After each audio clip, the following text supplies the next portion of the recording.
Yeah, what a beautiful, beautiful segue. Yeah, it was a wonderful little match that's been hyped up, I think, pretty well by our Watchpoint crew. London versus Florida, and this match is an incredibly important one for a variety of reasons. Yeah. London currently 0-4, haven't got a win yet this entire season, and they're going to be looking for their first win here today. Yeah, and this is interesting for a number of reasons. One is that their June Joust oppositions do not get any easier than this.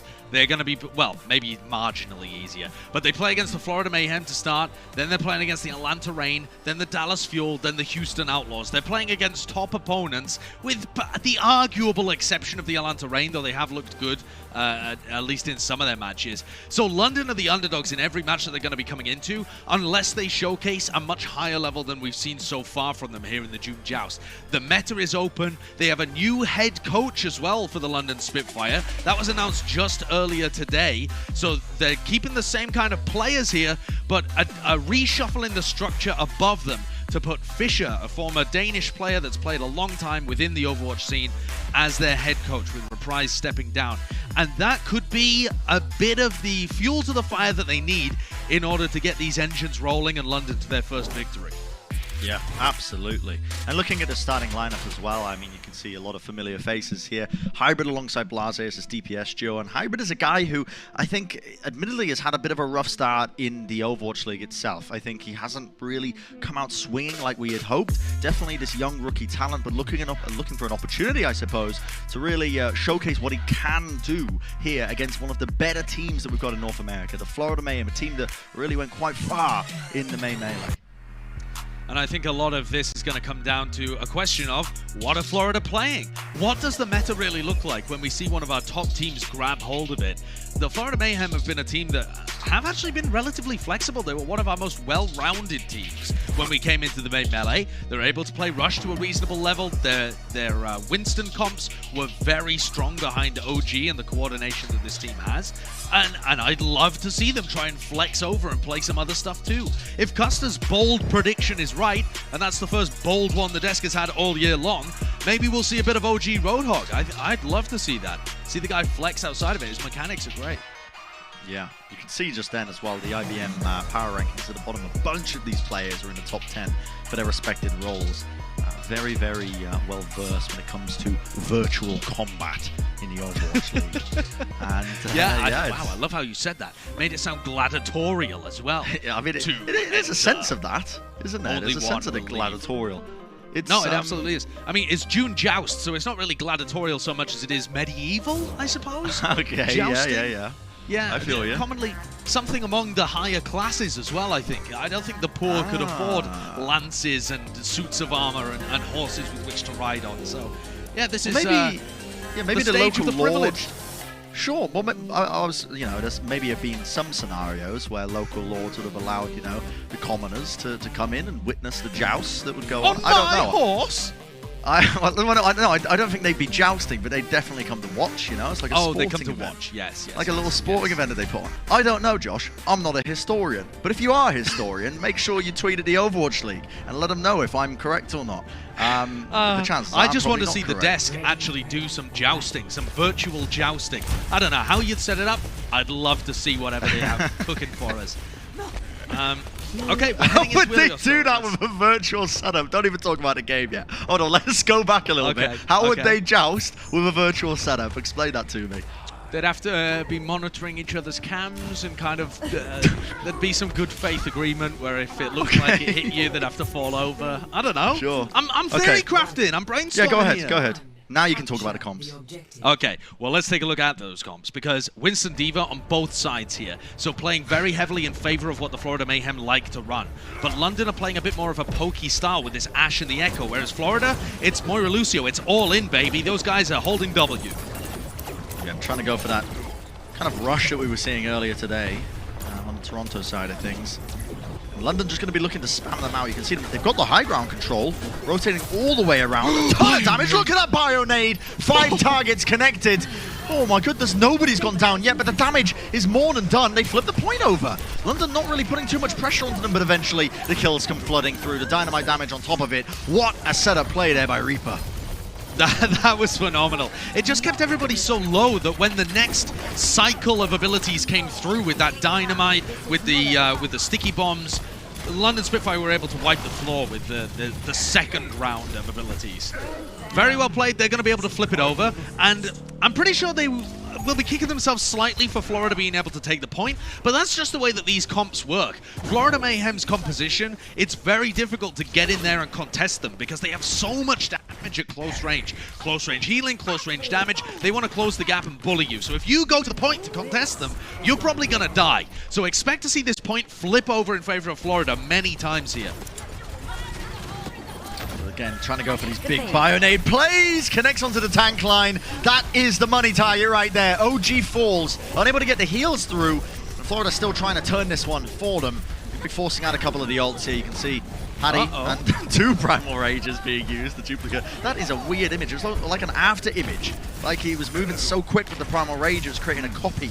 Maybe I've just been watching too much anime. I don't know, but yeah, it was very intriguing watching that take place. They've lost some players in this fight, though, the London Spitfire, and the Florida Mayhem are coming back in with ultimates to work with. A Coalescence here, and it could be dangerous for London. Yeah, they ended up flipping the point Coalescence. A bit of damage coming through, but a nano boost again onto Hattie. It's a lot of work being put into them. They push Hybrid down to the low ground, and BQB was ready and waiting, and there, Soundbar are going to be used, actually, committed by Slime to try and really close out this team fight, and they're going to be committing a ton of ultimates to try and do so. BQB ends up getting taken out, but the team fight is going to be won now for the Florida Mayhem.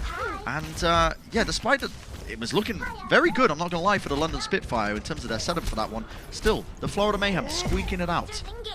Yes, and now the Florida Mayhem are going to be able to play aggressively themselves. As London try and get into position, Florida are going to push them with this speed boost and disrupt them. They won't let them get into the best positions possible. Here they go. Yeah, Primal Rage is available for OG. Might not even need it. There you go, right around the corner. The Tesla gun doing a lot of work.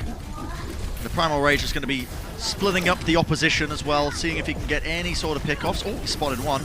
Might be able to get it as well. Might not have the flight or not line. No, Blase does not. So unable to leave the fight from that one. And Florida with this aggressive forward hold, not losing a single player as well. 80% in counting in this round. A great team fight for them to win, but an opportunity for the London Spitfire to come back in with some ults of their own. It's still going to be pretty hard, though. They have the Primal Rage to make space, or Bob to potentially contest the point, a duplicate to turn things around, but Florida have all of that positioning. And normally in Overwatch, positioning is king. BQB went for a cheeky flank in the backline, Ripper dealing with it, and that's actually opened up London. They can try and go towards the point.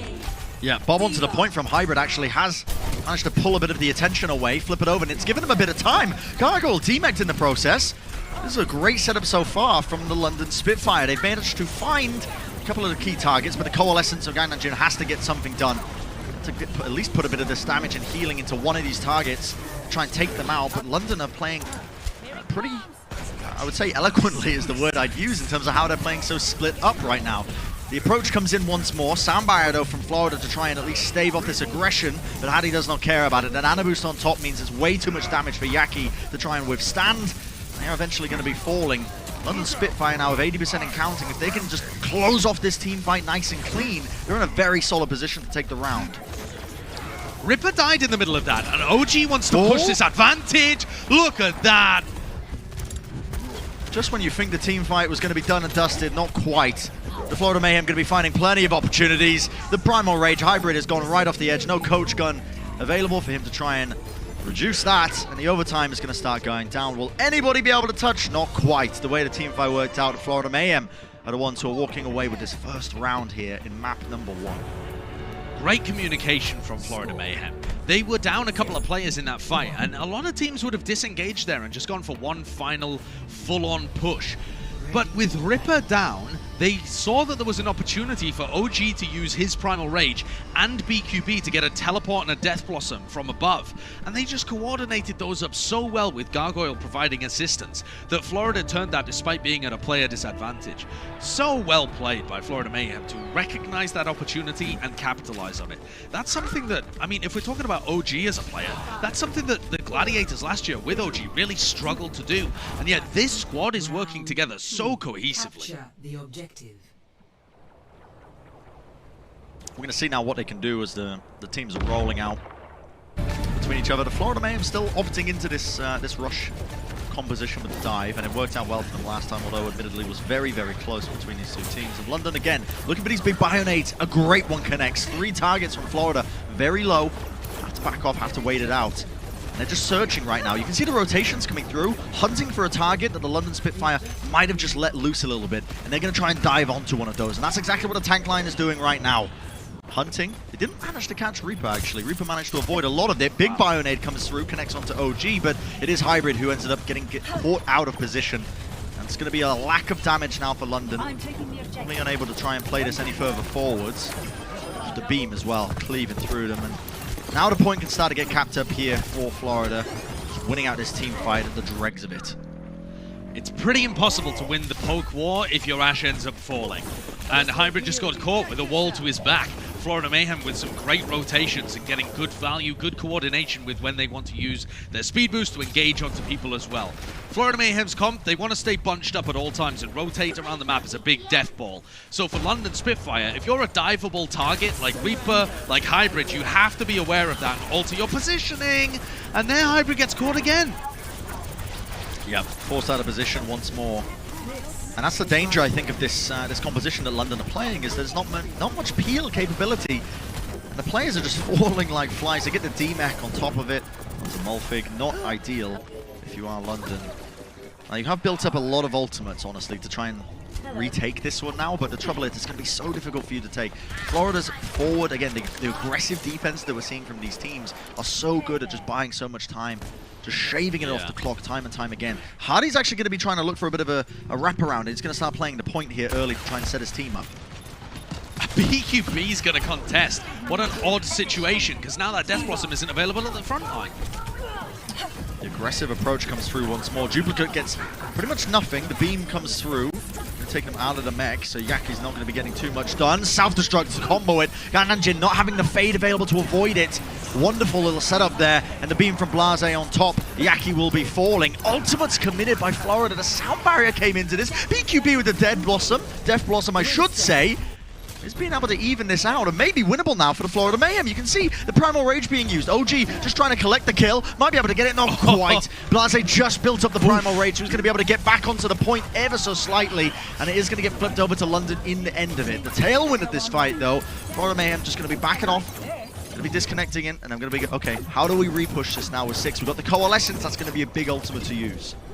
You could call that an overinvestment of ults from the Florida Mayhem, but they believe in themselves. They think they can clutch situations like that, even though they're down a player. And they did on the previous round. For me, now the player to watch is Hybrid. He got caught 2 times before by this attack from Florida. Raid comes through, so they're going to be getting to safety in the... choosing the map geography to avoid a lot of that incoming damage. The Coalescence, they're trying to beam down Kelix, but Kelix is going to be gliding away. Bit of the super jump mechanics coming out to play there. Hardy's trying to at least spot a target or two. Yaki ends up putting down the heals, so he's going to be safe and sound. And Hybrid, crucially, didn't fall early on in this fight, so the damage output was there. Collecting the kills onto the tank line. Blase is going to be trying to even it up as well, or at least try and take out the D.Va in this scenario. There you go, they do just that. But it's not over just yet. The point's still being flipped over as the self-destruct was used. They couldn't get the kill onto Gargoyle, but eventually it looks like this team fight will be going their way. You never want to count Florida out, but they are just going to be tossing bodies at the point, just hoping to keep it going a little bit longer. Yeah, the Florida Mayhem haven't invested any big ultimates into this fight, but they've got into overtime, and they've bled some out of the London Spitfire. The key player to watch here is Hybrid to me, because the biggest reason that the London Spitfire is down so much right now is because Hybrid was the first pick in those early team fights. When he stays alive, when he's able to be pocketed by Kelix and is doing damage, he's actually resulted in the first pick going their way by killing BQB a couple of times now. And I think OG died at the beginning of the previous fight, again from damage from Hybrid. So this is the guy that they need to keep alive, as long as it doesn't sacrifice Ripper. Yaki is waiting. He's worried, I think, about being approached by Hardy here. So he's just trying to find the opportune time to go back in. Sound barrier comes through. Mine's onto the point to try and push them away, but now you can see this tactical visor. That's going to be pushing them all into these unorthodox positions. Away from the point. Bob comes through just to contest it up ever so slightly. Teleports have to be used by BQB, but he will go down, and Florida still want to be taking this fight. Someone's going to try and touch this, though. The team fight's getting one out here by the Florida Mayhem. They get the perfect dive going on to the remnants of the London Spitfire when they didn't push forwards, and now it's only Molfig left alive to really try and contest up this point in the overtime. Ultimately, the map is looking a little bit one and done here from the Florida Mayhem. A couple of players from London trying to make their way over to it to keep it going, keep the overtime spinning. The stall hero still coming out as well. Hattie booped away, so the power driver won't connect, and the point does flip over in the end. Someone's got to try and touch this one, and the Florida Mayhem have got to try and coordinate and focus down these picks. They're going to do just that, and they're going to walk away with map number 1 in this series. Well played by Florida, a good demonstration of how to play these fast-paced dive rush compositions with the Moira Lucio. Even though BQB was overextending a little bit at times, you have to overextend at some point. The London Spitfire are just trying to run away from you repeatedly. So, nice work there to be able to get back into these team fights, especially turning it around in those close scenarios with a great understanding of how far to extend themselves. Yeah, really well played, I think, and a showcase of the possibility of a really close series here from London as well. A very close map 1. We're going to be finding out on the other side of it whether or not this series will be continuing in the direction of the Florida Mayhem, or will the London Spitfire have a bit more up their sleeves. Don't go anywhere, ladies and gentlemen. Even more Overwatch League action on the other side of this break. The Overwatch League is brought to you by T-Mobile, America's largest and fastest 5G network. Set your sights on the competition with T-Mobile. And by Xfinity, the preferred internet provider of the Overwatch League.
The Overwatch League is brought to you by Coca-Cola, the official refreshment of the Overwatch League, and by IBM, the official cloud and AI partner of the Overwatch League.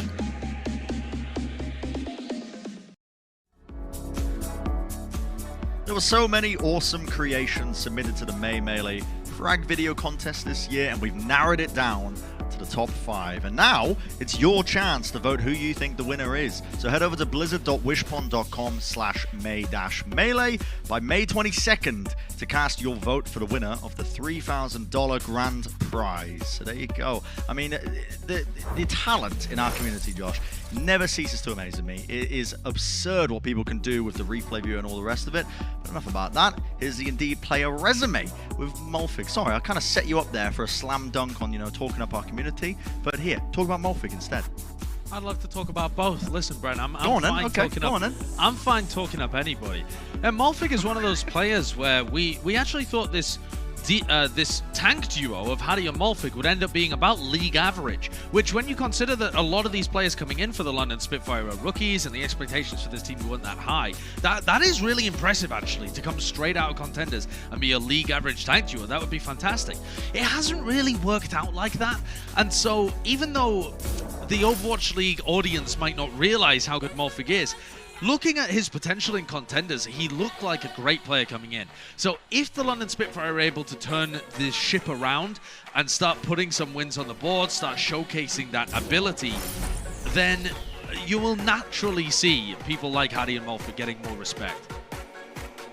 Let's take a look at the map leaderboard. Numbani, presented by Xfinity. And this is the all-time records. Now, it's our first time seeing it this season, so we haven't really set too much. But you can see a lot of these times, Shock obviously holding multiple titles here. The Outlaws versus Shanghai, 2018. 2018! I imagine that was maybe at the start of the year when the Outlaws looked the most dominant back in 2018. Possibly, but there you go. They're still holding some legacy there on that leaderboard, which is interesting. We'll see if this year there's any teams that can potentially knock that time and knock some of these old times off, I suppose, as we're heading into Numbani. I love Numbani. It's such a cool map. Every segment of it, every checkpoint plays really differently. Point A, the defenders have such a large advantage in terms of the high ground, but there's so many creative ways to attack. We see a range of different compositions. This is one of the first areas that we saw Echo last year, for example.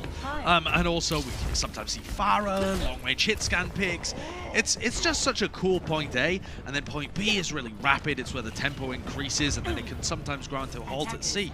It's a cool map. I've been missing it. I'm glad it's in the pool. And it looks like an area where we're going to be seeing a lot of Winston D.Va. That's always been very strong on this map. Hello. Yeah, I like to play a lot of Torbjorn on this map. I like to put my turret either on the stairs, or in like the little I don't know what you call it. I guess a little cupboard area. It's where like the forward spawns are. On the first point. So like they think they've got in for free onto the point, and as soon as they're fighting our team on the point, that's when the turret just starts to make its attack. From the cross section. Yeah, that's a great strategy that I'm sure all of the pro teams will start employing in their Winston D.Va defense comps. Well, no. Yeah, go on. Yeah, go on. Well, I was going to say, we have seen Torbjorn get played. I mean, Toby was one of the first people to pick it up, who's now playing for the Philadelphia Fusion this season. I'm always a fan of it. I like to see it, the Torbjorn being played, the hammer kills, but we're going to be seeing that today. And you can see London again playing the spam composition into the double shield here. So the damage output, they're going to be trying to burst through these shields. Look at it. Blase doesn't want to play too close to the edge. Has to be super careful. Massive Bionade means that, Florida going to be pushed back ever so slightly. But going to be waiting for those cooldowns to come back up, including the shields. Now they're going to be making their move onto the high ground again. Look at these. Nice little shot. Look at the ult. Look at Gangnam Jin's ult generation. Oh, they've got it, yeah. And Matrix are going to be unleashed here onto the high ground. And look at this offensive by London, playing straight into it. A lot of teams would shy away from that in the face of a really big ultimate like the Amp Matrix. You have to respect it. But they just go in with full aggression. They don't lose a single player. That is phenomenal. That is the kind of aggression, decisiveness, confidence that the London Spitfire need to turn this Norton 4 season around. That was huge. Hattie's engagement there and the speed at which he built up his Primal Rage is enormous. And he's also been taking enough damage for Reaper to now get the Nano Boost. So Nano Duplicate could be online here again to crush Florida. BQB is going to be hunting for opportunities to get through this choke point. Has to burst through that shield. There you go. Gives him the old So Min Soo. Fan the hammer. The Immortality Field got forced out, though, by Florida. And these big cooldowns, you might not think that they're that important, but it does mean that the Florida Mayhem are like, okay, well, we can't really push this just yet. Now they're going to be going back in. as the shields are probably coming back online. There you go, going to be laying them out. But look at this, London coming back in with ultimates of their own. Blase moving over to the Sigma here, just trying to build up a bit of his ultimate. There's a big shield in the way, which means it's going to make it pretty hard to do that. But just backing him off and buying more time here, Josh. Buying a lot of time, but Gangnam is now going to have both an ultimate and an immortality field back online, and Hadi, he does not have that primal. So what do they do here? Hadi's surely going to get the nano boost. Can that stop it? Mortality field again comes through, baited out here by London. I think that was, traded for the nano boost, I suppose. Now the approach comes through once more, but ultimates are coming online. OG does have the ultimate. It's going to be amplifying the damage across the board for the rest of his team. Can they bring it down? Not quite. Ooh. No one's in position. The Matrix as well. There's no way you can play into that. That is way too much. One shot and your head's going to take it clean off. Still looking for the approach now as the Self-Destruct comes through, and it is Blase who wins it out. Hybrid as well, the headshot. Quick and dirty there onto BQB. No more DPS now for the Florida Mayhem. Cornered up there by the Primal Rage, and a wonderful hold here from London, right when they needed it. This is gorgeous play from the tanks especially Hadi, to be honest, from the London Spitfire. We were just talking up this tank line, saying that we had expectations when they came into the league of being league average. I mean, can you tell why? Well, as soon as they get a rhythm going and an understanding of the composition they want to play, this team looks good. Hadi here is controlling the pace of the play. Now, the risk here is, though, Florida Mayhem now have a Gravitic Flux, a duplicate to work with. Hadi needs to get this nano boost on him, and the duplicate is available from Blase, but this is going to be the closest fight yet with 20 seconds left. Bino doesn't connect, it's stopped by the shields. Now the fight continues, you can see ultimates being used. It's going to connect onto Molfig. Is there any follow-up forward? Kellex ends up going down. Yaki finds the one target they did not want to lose, and now London desperately trying to hold on. The duplicate, Blase onto the high grounds, tries to send in the accretion, but he's kind of caught in no man's land, and nobody was on the point. Lost way too many players, nobody could really commit to it. Eventually Florida breaking through. A good defense, though, from the London Spitfire. They'll be annoyed that they didn't full hold, but at the end of the day, they made it really difficult for Florida Mayhem's double shield composition. Now that they've got that momentum going, though, and London Spitfire don't have any big ultimates to work with here, no primal, no duplicate, no nano, what do they get? What do they got? A Bob to contest the payload? That's not up against the Florida Mayhem now. They've got the ball rolling. Yeah. Look at this forward position they're taking as well. Just all this space. Obviously not going to be able to deny up this high ground, which is where London want to be pushing from. Okay. Yaki goes down, and the Matrix fades, so London have been given an in.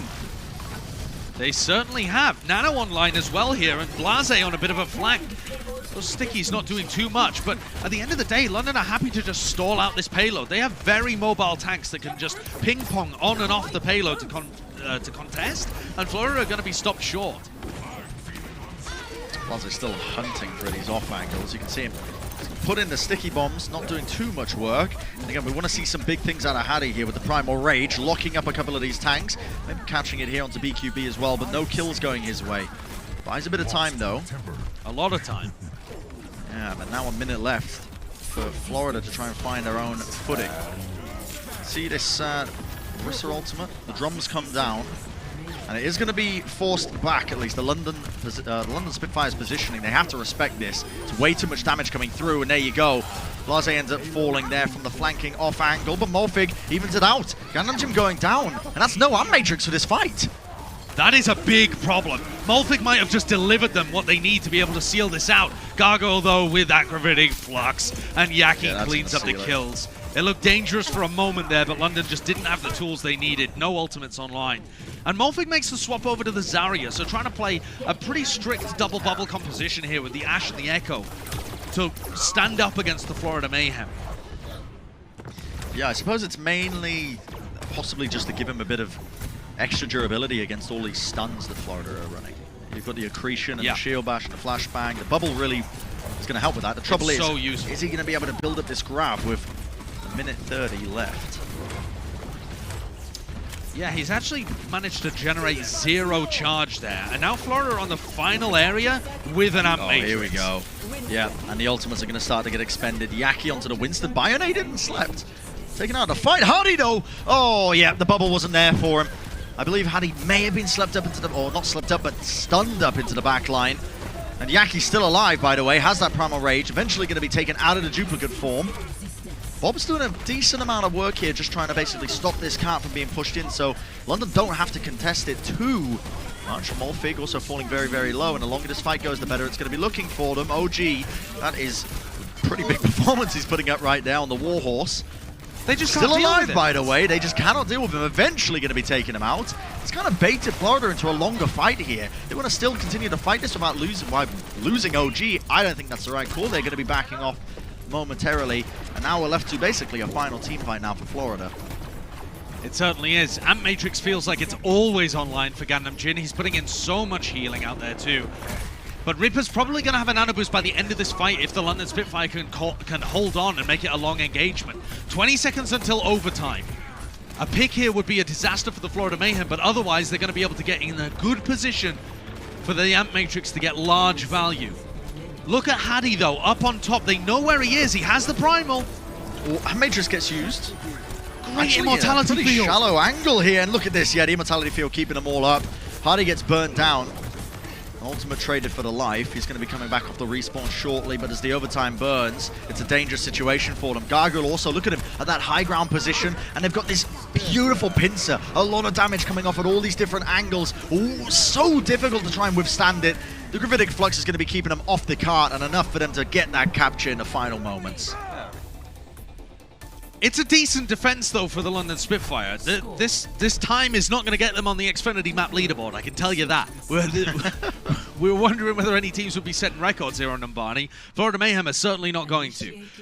The momentum was good once they captured point A, but London Spitfire still managed to take a lot of time off the clock. So I like the way that London were playing their tanks across the whole of this map so far, but they found it hard to win these really decisive team fights. Once Florida Mayhem's ultimates come online, it is so difficult to deal with that Batiste ultimate, with the Orisa supercharger as well.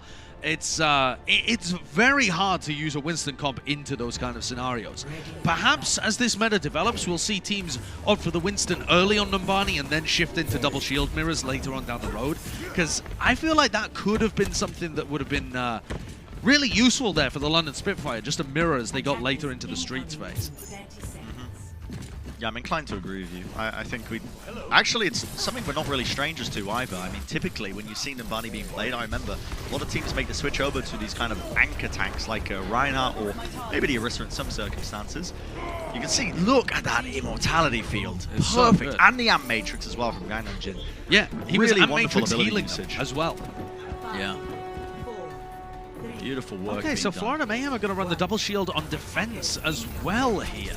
So they still have that Break Bash, they have the McCree Flash as well. A lot of CC, you can combo that into the Accretion to make it really easy to chain all of that crowd control together, so that Gargoyle doesn't essentially have to hit a skill shot. And this to me just comes down to Hadi and Reaper building their ultimates up. They're going to be poking and prodding, but once those ults are online, they can really try and tackle OG and Gargoyle.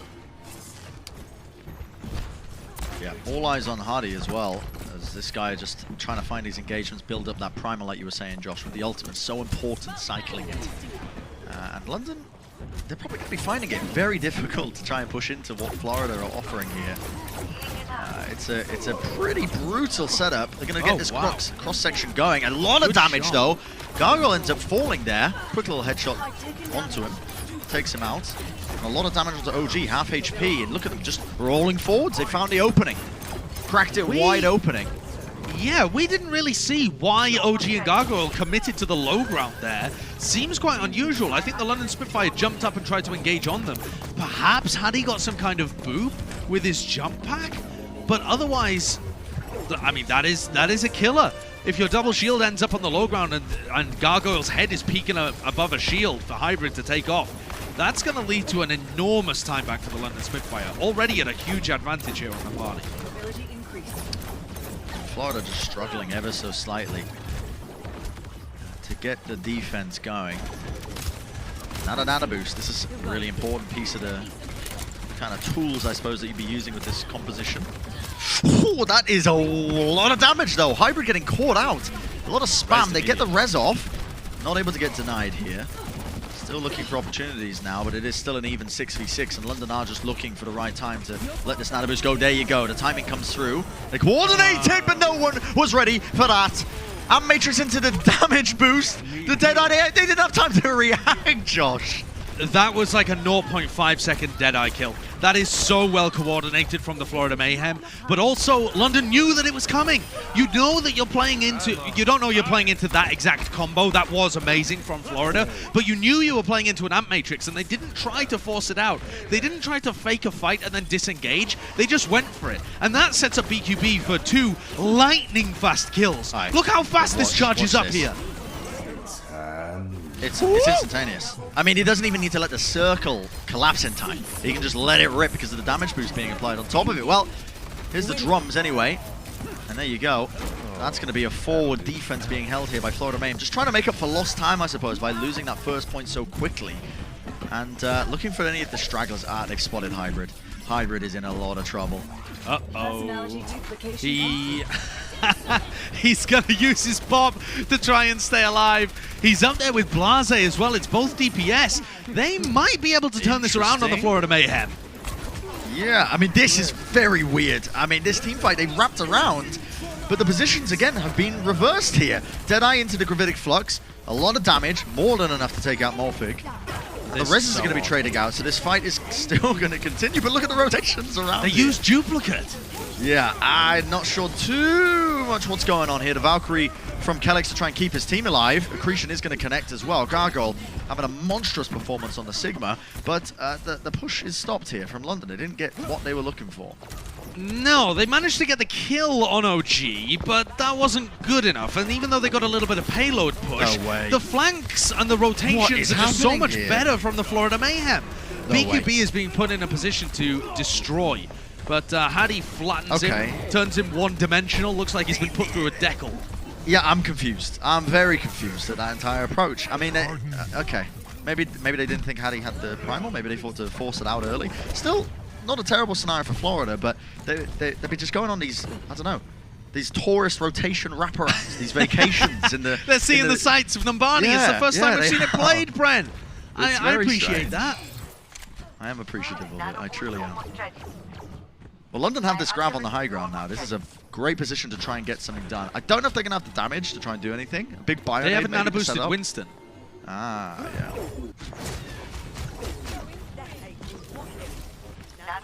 Very slow here. Yeah, I mean, it just Florida just waiting for the perfect time to, I guess, set up here. But Morphu cannot get this grab 8 by Gargoyle. I mean, that's the worst possible thing that could happen. The grab comes through! They miss everybody!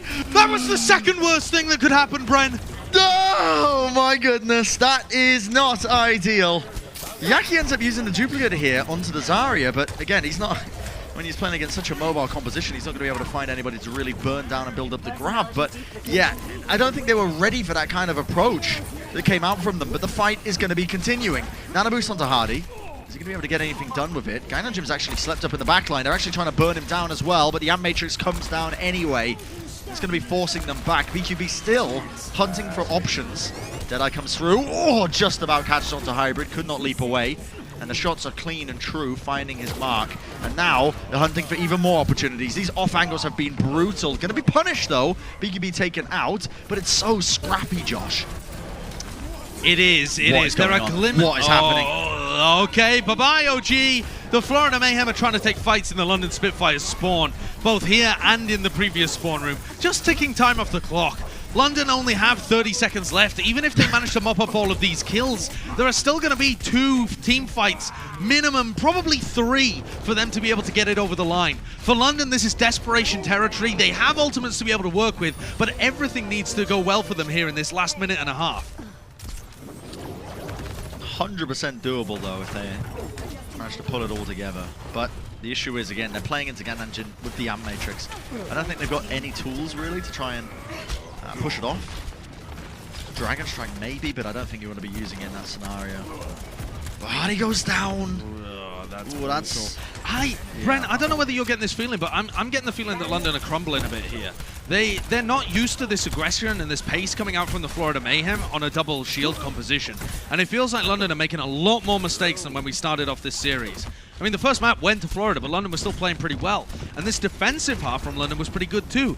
On attack here, there's bits and pieces just falling all over the place. Yeah. Discipline's quite good from them. Nanabu's going to be used, but look at that. Matrix completely negates it. The Halt almost pulling Hardy back in to die. Eventually he's going to be getting away, and the pressure they're putting out, they know that they don't have that tank. Dragon Strike is good though. It splits up BQB, and can they put enough pressure into it? What an immortality field. Ganam Jim just about saving his life for the reapproach now from Florida Mayhem. Yaki uses the duplicate, but instantly slept up, and now the grab comes through, and it is massive. Connect onto enough targets that they shouldn't have any issue dealing with them. The Valkyrie on Slime, just to buy a bit more time, but they've been given one more option here. The team fight, 24 seconds remaining. They've got to try and push this all the way. Here we go. Gargoyle with the Gravitic Flux as well could be a game changer for them. But the London Spitfire are approaching. Hardy in such a forward position. He has that Primal Rage. Wonder who he'll select as a target. Blaze's duplicate at any point, if it goes on to Gargoyle, could result in a Gravitic Flux of their own. Gravitic Flux into the back line here. Look at this. Anybody going to be able to touch this? What? Oh, no. Brent, it always seems to be the Florida Mayhem. I don't know why, but they are the new it's the new Shang 9. Florida had it in the main melee as well, where they just sometimes are so committed to getting maximum value out of their ultimates or extending to try and pick the backline to set themselves up for a team fight. They just don't seem to communicate effectively who is going to be responsible for the objective. Yep. Yep. That's affirmative. Yeah, not really too sure. I mean, I was anticipating that team fight to really get stretched out. You know, we'd have a hype overtime fight. Just didn't quite happen, and now we're left in this precarious predicament. 1 minute left on either side for both of these teams, and this is where it gets kind of dangerous and sketchy, because both of these teams had ample opportunities to try and win this out. You can see the Gravitic Flux was actually used in the back line, and they all committed into it. Primal. Yeah. So that's what went wrong there. Is that OG was the guy that was supposed to be contesting the objective, and when he got primaled off, they weren't fast enough to be able to adapt. Gargoyle didn't go back down to earth quickly enough, and BQB couldn't roll forwards fast enough. So part great play by Hardy, and part a little slow to react from the Florida Mayhem there. That just creates such a lifeline for the London Spitfire, and honestly, this sets them up for the win, if not the draw. London were a lot better at point A defense and offense. Never go at it though. We'll see if they're going to be making the same mistakes or the same opportunities are presented to them. Florida with this double shield, it is slow. It is very slow to get going. They need to try and find an opening right here, right now. Damage is offloaded. You can see a lot of cooldowns being utilized. Florida realized we got to win this team fight right now. They're going super quick, immediately taking up the point, but they've given up the high ground because of it, which is a bit of a dangerous scenario to be in. The point is going to be contested, though. They've given themselves a win condition by getting this, and nobody's really contesting yet. Still, Hardy's going to be trying to make it work, but he doesn't have the ults to try and stay alive. And the card, oh my goodness, somebody needs to get on this objective. Nobody touches. They just couldn't put 1 foot onto it. They were going to get blown up immediately. We are in the overtime situation, though, but at least Florida have got the ball rolling for now. Oh my word. I love the adaptation from the Florida Mayhem though. Instead of taking a slow fight where Hardy can build up his Primal Rage really quickly, because that's what won it for them, that's what started the momentum the first time around for the London Spitfire. Instead they go straight to the point and try and put as much poke on Hardy as possible. Right now though, it's just about momentum. Can it be stopped for the Florida Mayhem, or can they keep going here? They have an Amp Matrix and a Deadeye. We've seen how dangerous BQB can be when he's got that all of these boosts. Certainly have. Now you can see the Amp Matrix being used here by Gaijin just to try and put a bit more pressure onto them. That Deadeye as well. Look at the position being forced. And he's actually cancelled it, and they don't know that it's been cancelled, so they're still hiding. It's given them a bit of time for BQB to actually approach onto the high ground now. Nano boost onto Hardy. Does have the Primal Rage, doesn't choose to use it. He's got way more damage with just the cannon in his arms. Now the Primal Rage comes through, and it's forced so many of them back. Wonderful mechanics from Hardy. It's almost inevitable here that it will be the Florida Mayhem getting stopped just short. Look at that perfect bubble as well, just to try and push away that self-destruct, and they are going to stop them just before this checkpoint B. So, not the worst scenario in the world for London, but still, I mean, ideally, they wouldn't want to be in this position. They got a minute, Josh. They got a minute. it's not the worst scenario, but it's got to be in the top 10 worst scenarios for the London Spitfire. We keep talking about it. Keep talking about the worst scenarios with the Grau's, with the C9s, with the I know. with this situation right here, I guess. Yeah. There have been some wild plays just on this map so far. Maybe you can just chalk it up to the first time of these teams playing Numbani, but a lot of wild situations too. Some objectives not being touched, some whiffed grabs, and then this as well. This crazy overtime push from the Florida Mayhem. 91.59 meters is a phenomenal win condition when there's a minute on the clock for your opponents. London were good, but they weren't that good. They're going to have to not just take point A immediately as they did before, which, if you remember, was because OG and Gargoyle dropped to the low ground and Hybrid was able to get a headshot to take out the Sigma immediately. If they're able to pull something like that off again, okay, maybe London have a shot. But Florida, if they avoid making a big mistake like that, it's their map to win. It really is. And it's going to be super hard. I mean, you have to think about it as well. Even if they get it quickly, they're going to be in an overtime fight. I mean, you've got maybe, at the fastest speed, Florida have 3 opportunities, I think, to stop you when it gets to the street phase. So this is hard, I think, for London. It truly is. They have to go and find their opportunities really quickly. You can see them just taking space currently. They don't want to take too much damage, too much poke.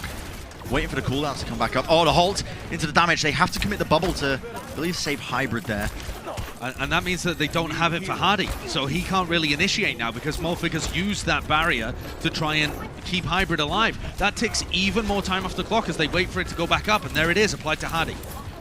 Hybrid gets the arrow onto Slime. What a pick. Wonderful job. Blaze's just being careful here. He knew BQB was playing on the flank, just trying to man-mark him.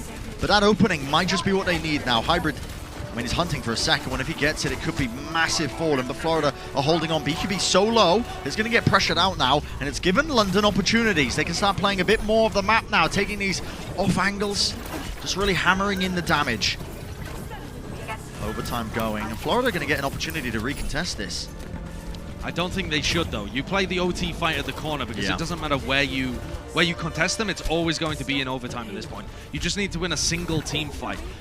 We've already seen what happens if you just jump straight into Gangnam Jin's Amp Matrix. So I need to see the London Spitfire here fake a push aggressively and then back off and disengage, I think. Maybe committing the Nano Boost to trade it out for the Amp Matrix would be good, but that's their main offensive tool. This is a hard one for London. It really is.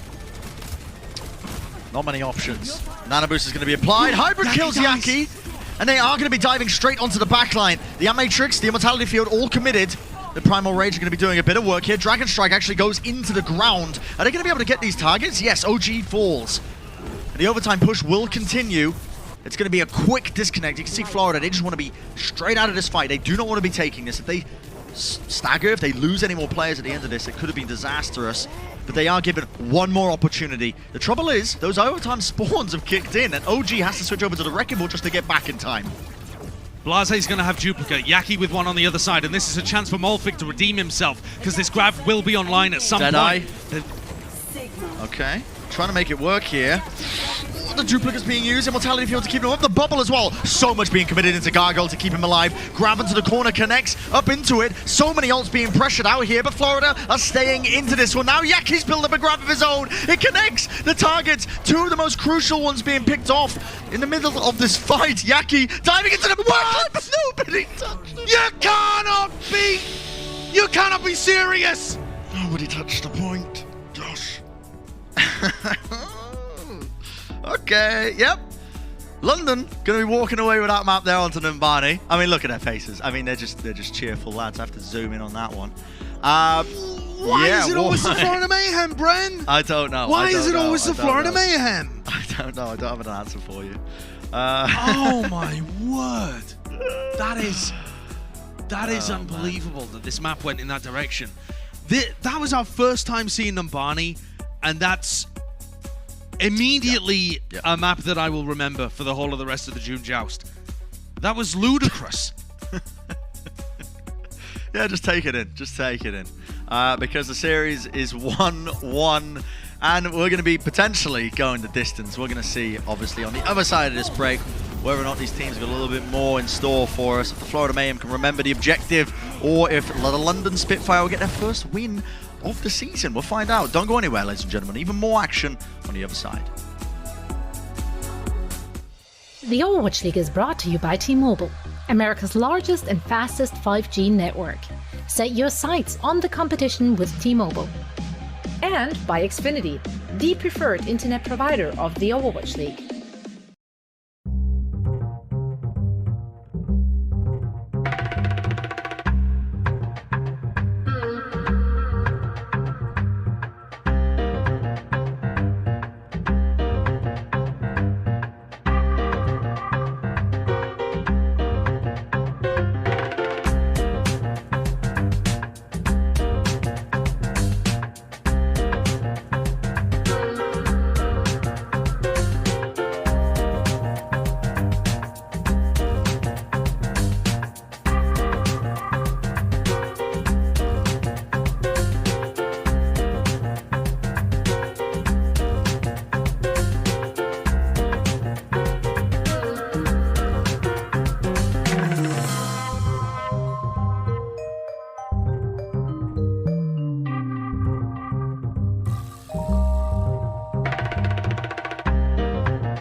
The Overwatch League is brought to you by Pringles.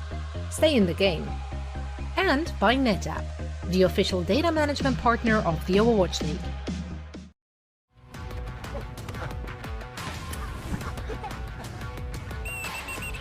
What are you guys doing? We have a game right now. We have to go. Come on, come on. Come on, checkmate. Out of set. We gotta go. Come on.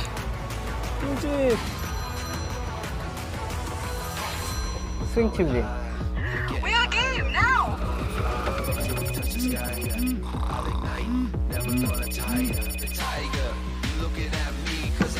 Wake up, Yaki.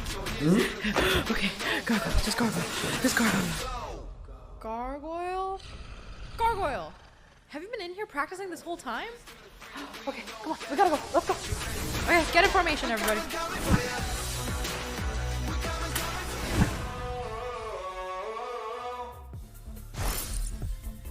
Welcome back, everybody, from the break. Let's take a look at our power rankings with IBM Watson. And as you can see here, OG in 6th, the only player who wasn't in the May Melee finals in our top 10. Quite an impressive feat from the main tank here, with a tremendous amount of pressure on his shoulders coming into this season.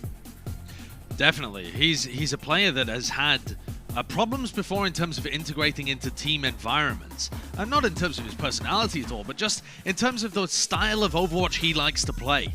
OG is an aggressive player, a mechanically gifted player, but also quite an individualistic player too, and that's never really meshed on a team environment before until he's come to the Florida Mayhem. And so far, Florida 3-1 had, a bit of a run in the May Melee as well, where there was an opportunity for them to potentially go deep. And OG looks good. He is looking a lot better than he has done on any of his former teams. I think there's a lot of credit there to be given to the structure of the Florida Mayhem and the head coach Kuki. And, you know, that wasn't really the story of the last map. And here we go in the next one, Rialto. Yeah, Because at the end of the day, what it came down to was OG just kept getting slept up and booped away, and they C9'd all over the place. Yeah. I mean, it does happen from time to time. Here's our map leaderboards presented by Xfinity, this time on Rialto, a map that I love. I mean, we've had so many iconic moments on this map. You can see the Titans versus Shock 2019. That one was ridiculous. That's just iconic. Yeah, absolutely iconic. And we're probably going to see something iconic here if that last map was anything to judge. So might be seeing. Oh, I'm so excited. Yeah, I don't know if we'll be seeing them ending up on the map leaderboards presented by Xfinity, but yeah. Here's the thing: Overwatch is a messy game. It gets difficult. It gets chaotic. In the heat of the moment, when the overtime's going, I've tried. You know, listen. I'm always going to give the pros the benefit of the doubt when it comes to that situation. Oh, of course. But it is comical how often it just happened to Florida. I won't deny that. It does seem to be a little bit of a theme, actually, with the Florida Mayhem, too. I mean, the phrase is from C9. It's from a team that did it regularly. And we've had other teams in the past, like Immortals or the Shanghai Dragons of 2019, who had very notable problems with the objective. Maybe a bit of a theme for Florida here, because it did literally lose them that last map. All right, though, heading into this one, Florida again opting for double shield. So while we thought this team would be very, very comfortable playing Winston-focused compositions, that hasn't really been the way that it's played out. Both on Numbani and starting off here on Rialto, they're opting for double shield with OG on Orisa. They certainly are, yeah. OG dropping down off the high ground here, just to contest around the corner. And they're just trying to keep an eye on the flanks as well, as London are looking for an opportunity to slide themselves in, potentially get a pick-off here, or at least build up the primal rage for Hardy. Not finding it just yet, though. Just, again, biding their time. About a minute almost burnt off the clock as they're finding this first weakness to jump on. Oh, there goes the Sonic Arrow, which is going to give information to Blase for him to be able to get off some of those stickies. BQB challenges, though, and just rolls straight through that choke point. BQB is such a core player because he's occupying that entire flanking route and making sure that nobody can go through there. The off angles that BQB's been able to find value from so far in this match have been phenomenal. Yeah, and the importance of him just, like you were saying, pressuring off Blase or Hybrid from getting into these positions. Now, obviously, he has to respect it. London have just taken that section of the map by sheer force, the amount of bodies they're committing over towards it. But it just means that they rotate all the way around because, okay, you're going to give us this space, we're just going to rotate away from you. Not going to let you set up. Uh-oh! Oh, there you go. That was what they were hunting for. Yeah, I mean, BQB was one of the first players to start the rotation, and he was going in the right direction towards the payload, and then for some reason changed his mind and went towards the bridge, maybe looking for another little off angle, but London Spitfire punished it completely there. With the positioning reversed as well, they get the pick onto Hardy still, despite losing BQB. I was going to say it was looking kind of favorable for them. Oh, okay, the nano boost. That is a scary sight. Bubble's going to get burst almost immediately. Big bio nade onto multiple targets, and they have bought a lot of space to try and get that res off. So Florida Mayhem not going to be winning out this team fight, despite it going pretty good for them early on. And it looks like they're not going to be able to get a contest off either before this rolls into the first checkpoint. No, BQB is the only player that's far enough forwards, and he gets taken out by Hardy as well. So that's checkpoint A going in their direction. Yeah, BQB, I think maybe he'd be getting more value if he was playing a longer range hit scan like the Ash. Perhaps that's something he thinks about going for. We've seen a lot of teams, if you think back to last year, hold this bridge section. Try and hold the high ground that Florida Mayhem are on now, but aggressively to stop teams coming out the respawn and crossing the bridge. That doesn't look like what they're opting to go for here. The McCree not great at those kind of ranges, so instead just holding the top of that staircase. And hello. Is this Yaki or Neist? He's really deep behind them. Yep. Yaki on the flank. Well, I mean, we've seen this all the time previously. There's been no call out for his positioning, forces out the duplicate, but it's going to get evened out immediately. Yaki ends up getting a lot of charge early on here. The bubbles are making a lot of work, and that's the triple tank just rolling deep. Here comes the grab. Yep, grab into the corner does not missed. connect. They actually, yeah, they just completely kite it out and kite it back. It's going to get taken out of duplicate form. Backs off the rest of his team using the flight, and now trying to put a bit of extra pressure now onto the high ground. What a section of stickies! That is ridiculous. So well played, especially considering Blase has a mercy pocket, and he's only got the Brigitte biscuits to work with. Yaki's out here doing work! Yeah, it is indeed. Putting in the work. So, I mean, no damage boost, and he's still making short work of the opposition. This guy is so talented. Primal Rage now from Hardy just to try and... Oh, there we go. He's caught one of the targets, and Gangnam is a beautiful one to try and catch. No more Immortality Field. And the cart will move steadily forwards just around this corner. Florida do not want to give up this staircase, though. This is a prime position to try and hold them off at. If Reaper can land a Bionade around OG's shield, it could be enormous. Or a Sleep Dart, potentially. Nano? No. Ooh, that is so much damage. Yep, a lot being committed into it. OG ends up going down. The damage-boosted beam of Blase. Moving the tank, and it's a slow attempt by London as they're waiting for the cooldowns to come back in, but it's a good one. The grab is going to connect. That's a long-range one. Just send it straight in. Combo it up as well, as Hardy's going to be collecting a lot of that damage, and it's going to be converting into that ult charge pretty nicely. 3 minutes now for London as they're really just getting a lot of momentum. Yeah, London Spitfire look like they've improved massively in the break between the main melee and the June Joust. London know how to rotate their tanks, know when they should be going aggressive and when they should be holding back. Once they got that pick on OG, they didn't just rush in. They waited, held their position, hold that advantage, and then push it when you have the next wave of pressure, when you have the next cooldowns available to be able to push. Really nicely played, and Molfig empowered the tank synergy working so well right now between Hardy and Molfig. Dragon's going to be sent through here. And it's split them up, but there's no follow-up for London. Maybe they were hoping to catch somebody a little bit closer. I'm not too sure. Yeah, I don't know what that was particularly. They have a duplicate to work with now, and they can apply the nano boost to Hardy and use the primal afterwards. Hardy, no, he gets bursted. He got chain CC'd there by the Brig and the McCree. Yep. Flashbang and the shield, way too powerful when used in conjunction with each other, locking up the targets, and that's given Florida all the confidence they need. Look how forward they're holding here. Just trying to catch out any of the players of OG's Holt. Backing off for now, though, but they are going to be now beginning to hold at this corner. It's going to give them at least 2 team fights, even if they lose this upcoming one. They used the nano boost, the London Spitfire, so Ripper does not have that tool available, and the Florida Mayhem are getting up to those enormous tank ultimates. When you're all grouped together, Gargoyle's Fluxes should be able to get enormous value. And you combine that with the Rally and the Amp Matrix, things are starting to get sticky already here for the London Spitfire. They need to be forcing out ults from the Florida Mayhem fast.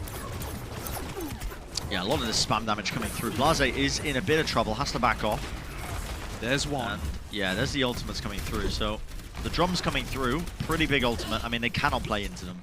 Just have to kite No, it it's backwards. a good disengage, though. It's well disciplined from the London Spitfire. They baited it out, they disengage. Now when they push back in, they're looking to force out an Amp Matrix, force out a Flux or a Rally. Something big like that so that they can go back in and be able to get value with, for example, a Grav Dragon in the next fight. Although they could actually commit to this one. They have Nano, they have Primal. They might try and fight this. Trying to find his opening. Oh, the flank. He doesn't know. Oh, that's beautiful. He doesn't and know. He rolls out of the Immortality Field. Oh, but look at the damage though that Galanjim's doing. And that's an instant punish though onto Blase. I mean, it was a lovely setup, I think, from Blase to try and make that happen, forcing out the Immortality Field as well. But he just couldn't get out with his life. And it has bought Okay, but a this is tiny the bit of fight. time. This is the fight, Bren. This is the fight. They forced out Supercharger already. Now the Amp Matrix is gone as well, so that's all the damage that, like, enormous amounts of poke damage removed from the field. They can push in here with Nano Boost to be able to get space, Primal to get space, and finish them off with a Grav Dragon. This is London Spitfire's best opportunity if they use the ults like that. Bubble comes through. Oh my goodness. Nano Boost as well. Hattie just trying to find the right timing to use this Primal. Now he's going to let it rip. There you go. Grav's going to be connecting onto a bunch of them into the Dragon Strike. Beautiful work. And now the London Spitfire with way too many kills still, evened out. As Florida are trying to make it work here. Can't quite find too many of these targets. Yaki going to get taken out of the duplicate form. Nobody can deal with OG. The Fortify far too strong and the heals coming through. Way too effective at bringing him up. I believe that was Yaki actually duplicating over to the Ana to keep him up. OG's nearly got up to his own ultimate here as well. The Supercharger could turn the fight around. Blaze's going to have to get his duplicate up fast if they want to win this. You can't play into that. You cannot play into that. The drums and the Amp Matrix, it's way too much damage. OG is still trying to lead the charge here. They may have caught out Kellex, and the Holt is going to be dragging them all forwards, enough to finish the job. London not able to close out this round. Only getting 2 points on the board at top. It looked so good for them. They had a great opportunity to be able to convert. Yeah, every ult almost in the cards, I suppose, to try and push through, but not able to make it work. It's a weird situation when you have a Winston, especially when you have a double bubble composition against a double shield, because both teams know how the other is going to play.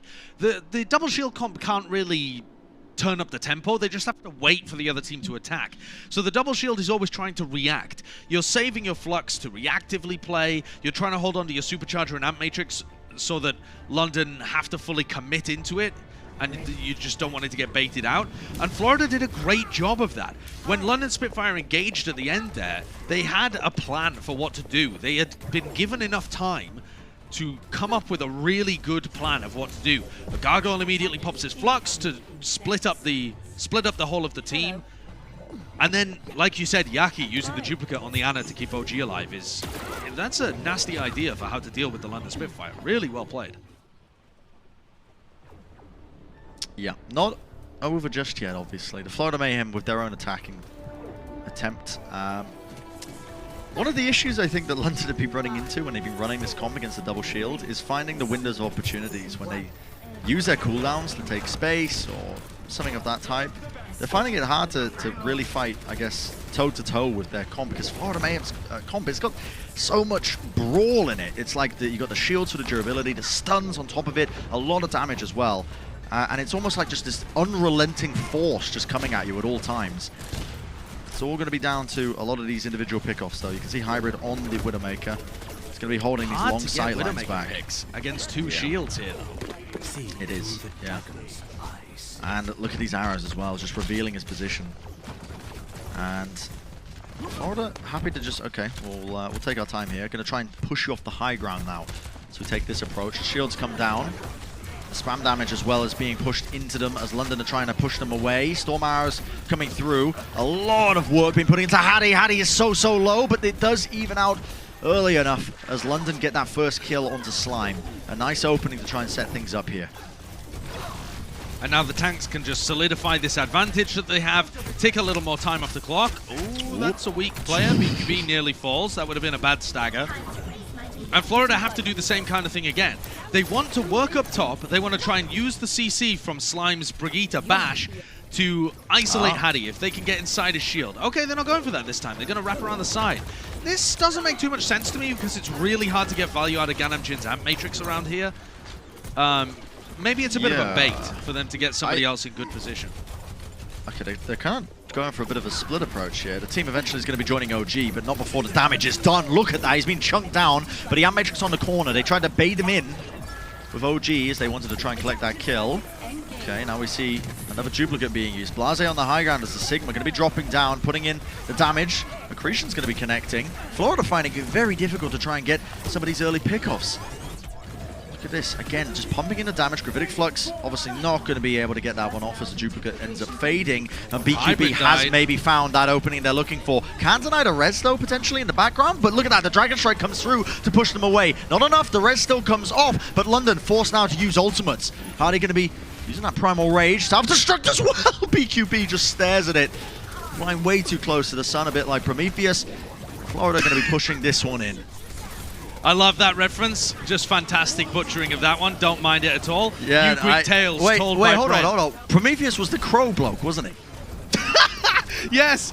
Okay, the crow bloke. Let's Who was let's the go sun with that. bloke? That was Icarus. Oh, Icarus flew too close to the sun. Yeah. Okay. Well, I think you might have flown too close Hopefully to my the sun internet there. cut out, so nobody heard that. I don't know. We'll see. Very good. Well, the Florida Mayhem, yeah, I mean, they were able to push that across the line, and they have a duplicate to be able to work with now as well. So they can start to keep this momentum going. This high ground control is so important on Rialto. And look how fast OG and Gargoyle are already there.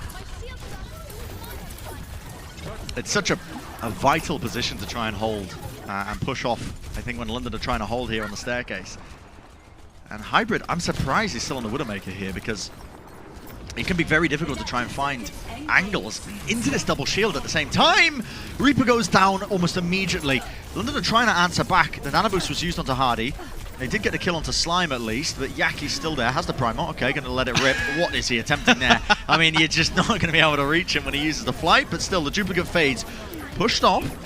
Hybrid gets the kill here. A very scrappy fight. It's kind of all over the place currently as the Amp Matrix is used, and it's going to force London even further back. Hybrid, though, he's finally coming alive here. 2 quick pickoffs. I believe that's Yaki and BQB going down in that fight, and he may have just saved his team here. He certainly has. Here comes the Widowmaker. Hybrid getting value. And it's so important that he does, because other... Oh, whoa, that Widowmaker duel. BQB didn't have any idea where Hybrid was just for a moment there. And yeah, any fight where you're able to take out both of the opponent DPS, you're going to be able to win. But if he hadn't, London Spitfire had essentially no chance of being able to convert that. They are really... Oh, they're really lacking it unless he pulls out picks like this. He is doing such a great job for London. He certainly is. I mean, this is where, honestly, I think his strongest ability has always lied in, I think, a lot of the Widowmaker, which we didn't really see too much, but now he's really doing it for them. Still, you see the Infrasight being used. They have a lot of information, a lot of positioning. Gravitic Flux catches London as they try to engage into this one, but look at the ultimate still coming through. The Shield Bash comes in, not going to get that kill there onto Gargoyle, just about surviving. I believe he had a shield. Hardy ends up going down. Still the rally off the back of this duplicate. See the Orisa drums also being laid down as OG wants to just give his team an extra bit of damage, maybe enough to just push them over the finishing line. Still finding or hunting for these opportunities. Oh, catching Hybrid. The halt into the spam damage from the tanks, more than enough. Still, the fight does not end. And Matrix being committed into the end as they did have to use that one. Hardy almost clutching this up for his team, still alive, but they don't really have the heals necessary to try and win this one out. Florida just going to be focusing down the targets, and that will be checkpoint 2 going their way. This reminds me a lot of Numbani, because as soon as the double shield starts to get a bit of momentum, London's comp looks like it doesn't really have enough oomph to win these decisive team fights and reset that momentum massively and push Florida all the way back to their spawn. If they do, it's because they've used a lot of ults and then they're weak for the next fight. So, while it looks like these Winston comps are really good on attack, London are struggling on defense. They've essentially been kept in this just by Hybrid's incredible plays. And there's still 2 minutes on the clock here. They still have to defend here against another duplicate. It's going to be so difficult for them. Including its Gravitic Flux. I mean, Gargoyle's Fluxes just completely upending any sort of attempt that Hardy tries to go for. And that is way too much damage. The halt into the sticky bombs. Just comboed up. No one is going to be able to touch. And yeah, that is going to be the map going the way of the Florida Mayhem here, Josh. 2-1 in the series. Yeah, not a map similar to Numbani there, from what we saw in Rialto. That was Florida Mayhem very comfortably in the lead. Yeah. The London Spitfire still looked good when they were on their offensive side, but they really struggled when it came to being able to defend against double shield. They were just kind of getting rolled backwards.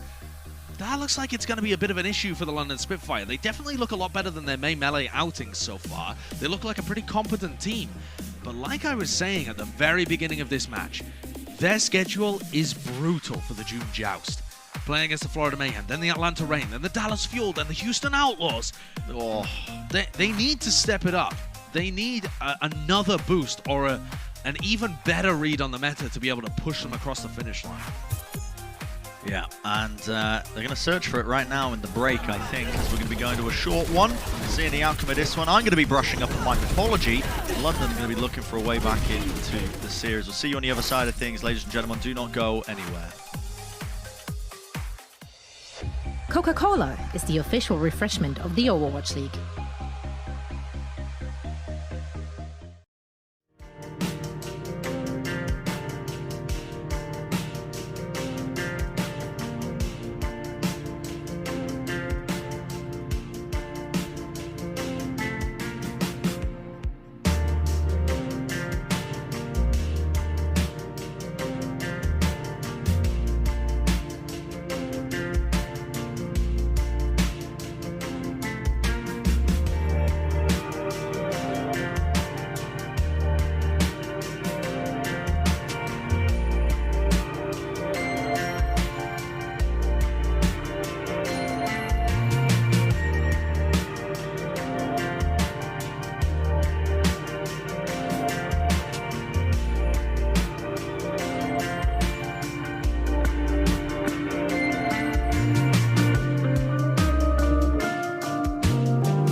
It's all come down to this for the London Spitfire. This is a team that is 0-4 over the course of the season, and they're going to be looking for a win today. Unfortunately, the next map is going to be map point for the Florida Mayhem, currently losing 2-1 in this series.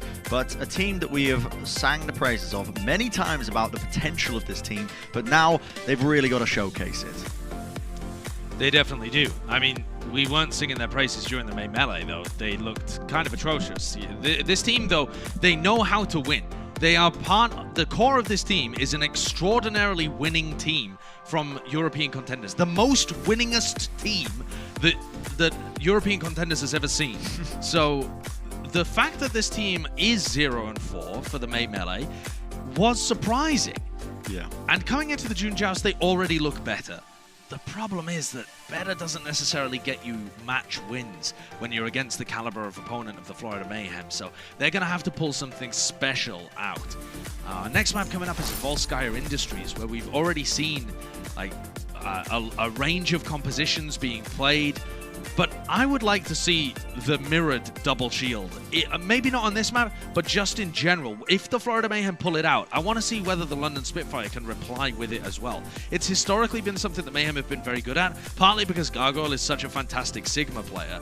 And you can see stats here as well. He's just essentially outclassing Molfig, but he's also played a lot more of it, and his team looks more coordinated with it as well. So I want to see if the London Spitfire have that answer to the Mayhem. Would be interesting, wouldn't it? I mean, London's a team that we have seen some very different looks coming out from this squad. But typically you find that some of the teams that are trying to get their bearings a little bit at the beginning of a new meta, they tend to just, you know, kind of put all their eggs into one particular basket of like a comp that they want to really get good at and hope it plays off. But sometimes the best option can be to try and match your opponents toe-to-toe when it comes to the compositions. And as you can see, the Florida Mayhem, they're in their seats. Getting nice and limber for the upcoming map, which we will be revealing shortly. Don't want to spoil that. I always do that, Josh. I always end up spoilering. I've already said it. I already said you it. Haven't you? I've told the people at home. I don't consider it spoiling, Bren. I consider it telling the people what they need to know before the man tells them. You know? Oh, the man. Okay, the man being the Overwatch League in this case. Oh, exactly. Oh, exactly. I'm giving the people the information, putting power in the hands of the people. Okay. You know, we're moving away from big business. I'm helping out the audience at home. Yeah, man. Yeah, it's my own little private rebellion. Ah, okay, very nice, very nice. Well, I'm going to start looking at new co-casters, and we're going to continue casting this series. Yeah, Volskaya is the map that we're heading into, an iconic one at that. We may see probably some similar stuff from what London were running, but it's a map that typically has come associated with a lot of long-range hit scan, which is what we've been seeing from a lot of the teams thus far. Definitely true. It's also a map that's been associated a lot with Winston compositions over time, but it has been the home to double shield at many different metas in Overwatch's history. So I'm interested to see whether those kind of compositions are viable, or maybe even some kind of hog main tank comps if Custer's bold prediction from earlier on today ends up playing out over the course of the whole of the June Joust. Seems like both teams are interested in playing Winston compositions here, which makes a lot of sense. I'm not mad at it at all. But yeah, I just remember back to kind of the tail end of even 2019 when the Florida Mayhem were playing double shield here and having a lot of success.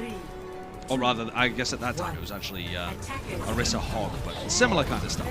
Yeah, centered around the Orisa compositions. And Florida are opting in for this rush style once more with the Winston, and obviously you're going to be running BKB on the Reaper, just trying to find openings, just trying to find an opportunity, I suppose, to dive onto a target. Yaki gets obliterated. That's the damage boost being applied as well, just tickling the Yaki as he tried to get into the appropriate position with the rest of his team. And they've lost a player, although Yaki is... Yeah, I mean, they're still going to be able to go because I suppose... Okay, Yaki's actually made the move over to the legs now, Soldier 76. And now he's flanking. He's going to be on and off angle just by virtue of respawning. So the question becomes, do they hunt for it? Ooh. Look at this. Kellex and Blase looking for the kill, but they can't extend all the way to this mega pack. Yeah, and he's actually bought a little bit of time and then kind of broken their line of sight ever so slightly. Now they're going to be diving onto the high ground here. Reaper falls early. Bionade's not going to be accessible anymore. OG just trying to stay alive, and now the engagement comes in. He spotted Blase, forced out the duplicate. Now it's going to be moving back. The bubbles are laid down, at least. And that was the Coalescence just helping them get onto the point. A tick is going to be theirs, and still going to be trying to hold on to this high ground location. OG just going to be dropping off for now. London are getting set up for another recontest. OG a little weak here, and Hade has his Primal Rage. Slime battered into a corner. Is he going to be able to get away? This is Gundam Jin as well, trying to heal him up. Oh my god!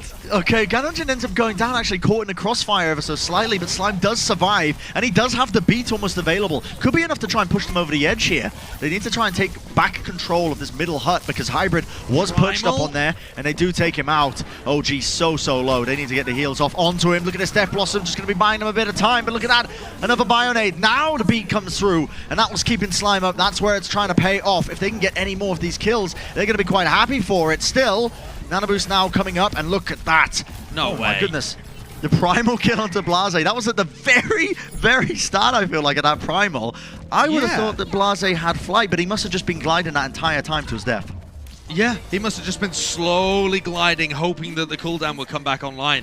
And again, Florida Mayhem actually lose the first pick, but they invest ultimates to be able to turn the fight around. This is the sign of top teams that are confident enough and skilled enough to be able to do that. And here we go, Florida again are going to take this left-hand side. Hybrid needs to be so careful. They're going to speed boost straight onto him. Look at BQB, no fear. Yep, straight away. The TP into the Wraith as well to avoid a lot of that damage. And they've already taken out Hybrid. Not going to be able to pepper people as they're trying to get into the point for free. Gargle, that's the self-destruct ready and waiting, but Slime will be the first one to die.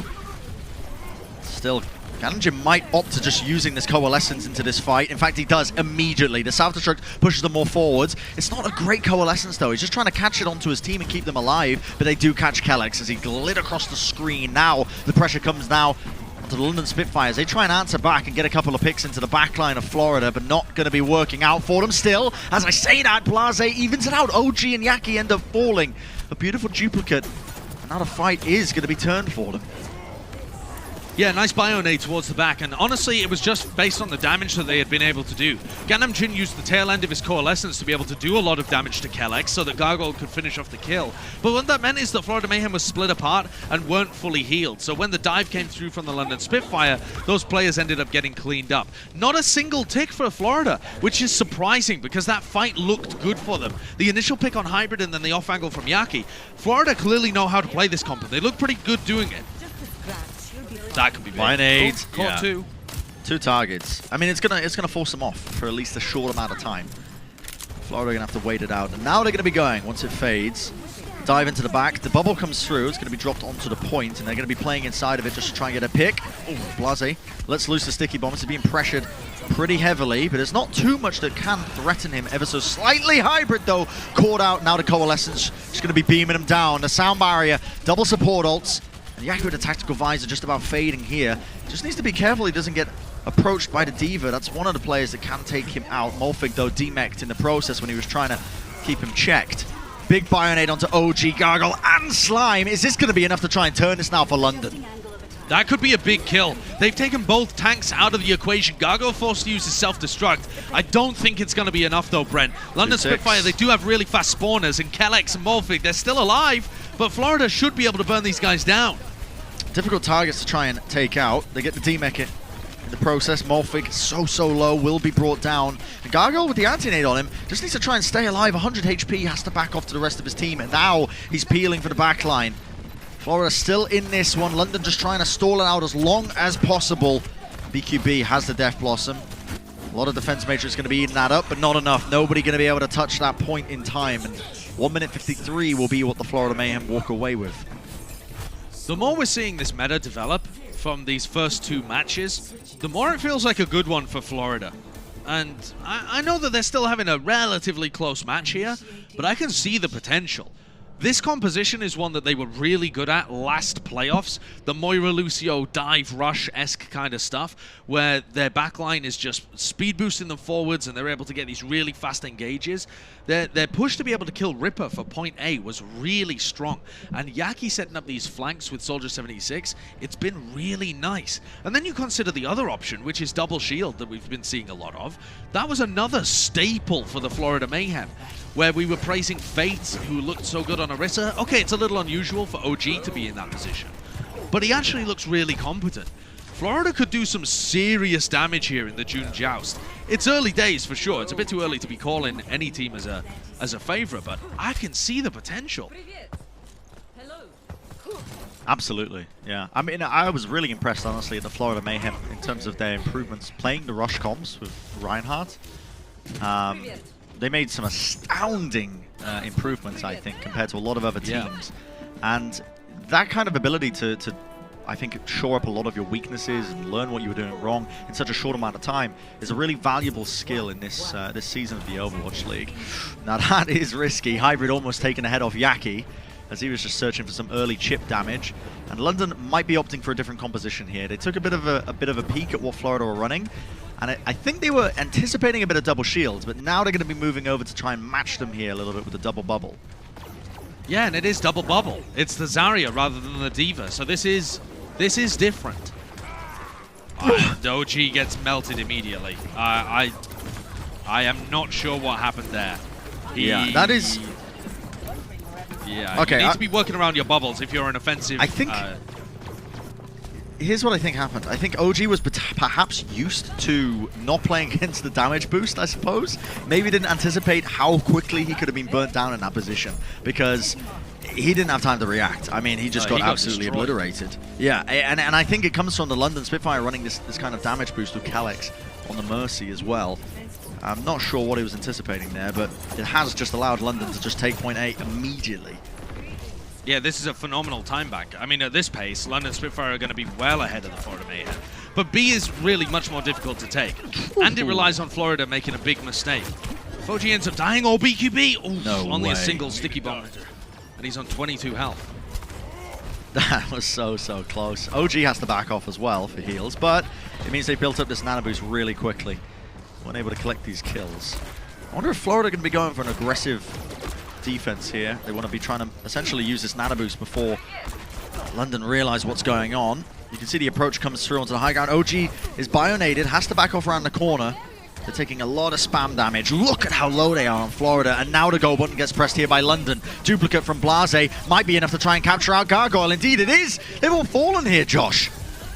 Yeah, the Florida Mayhem are just getting wiped off the face of the earth. OG had a nano boost to work with, but that's nowhere near enough. London are going to set an unbelievable time bank here, with the Florida Mayhem just making so many mistakes that they've essentially gifted it to London. There's nothing that they can do now. Yeah, pushed off the point and see you later. 4 minutes, 48 seconds. Oh my word. And that is an advanced version of the caster curse. I was talking about how good Florida Mayhem could potentially look in this meta, and they changed their comp to double bubble instead of the more fast-paced version of that comp. And then they just make a ton of mistakes and feed. Is that on the leaderboards? Oh, good question. We were just talking about the leaderboards. I don't know. We'll get some confirmation. It's not in the leaderboards, I've just heard. Oh my. I mean, I don't know how far it was off. There's some fierce pace that's been set in the past. Yeah. Competing that against seems like years of pretty opposition. close. But what was the point you were making before, Josh, before I interrupted you to talk about the map leaderboard? Well, essentially, my point was that I was hyping up the Florida Mayhem as looking like a team that really understood how to play these compositions, and then they flumped, they fell over, and that is a real problem for Florida, because the London Spitfire didn't really engineer those picks. The Florida Mayhem gave them. Like, OG's death at the beginning, mistake there, and then their positioning towards the end, after they all got hit by the Bionade and took a ton of damage and got forced into a corner. Again, Florida not playing their comp correctly, and not understanding, I think, the matchup and how they need to play those sightlines against damage-boosted Ashe and Echo. So that is a little worrying to me, because this is going to let London back in the series. An absolute lifeline for the London Spitfire if they can close this out. They need their first win of the season. Look at that Bionade. Oh my god. Reaper immediately up to 20% of his ult off the back of that one. They get the pick onto Slime as well. Arguably one of the most crucial targets you could pick off when they're playing this rush comp. Another Bionade onto OG. They just can't heal him up. And nobody can really deal with Blase when he's taking these kind of angles. Florida are left in a bit of a predicament. Eventually going to be coming in. Now the Coalescence to try and punish a bit of this aggression coming through, but they're finding it hard to collect onto a target. Oh my goodness. Okay, just beams him out of the sky as I was saying that. Kellex ends up falling, and now you've lost your damage boost, you've lost your healing, and just like that, the Florida Mayhem given an in.